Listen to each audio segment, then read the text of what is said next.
गोटे थर श्रीक्षेत्र फेरी आसते सारला श्रीक्षेत्र में एतिक दिन रही रही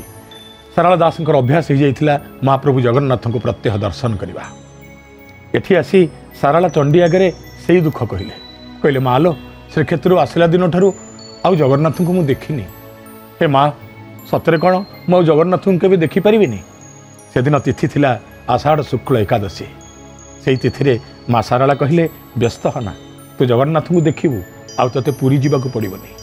यानी कि प्रति एकादशी रे मु श्री जगन्नाथ बेश हेबी भाभी पारुचंती सारला निजे निजर रत्न सिंहासन उपरे सारला दास को पवित्र एकादशी तिथि रे श्री जगन्नाथ बेश दर्शन देले। आज भी जेकोसी एकादशी रे आपण झंकड़ जीवे ताहले झंकड़े रे देखिबे माँ सारला श्री जगन्नाथ बेश भक्त मानू दर्शन दौरान।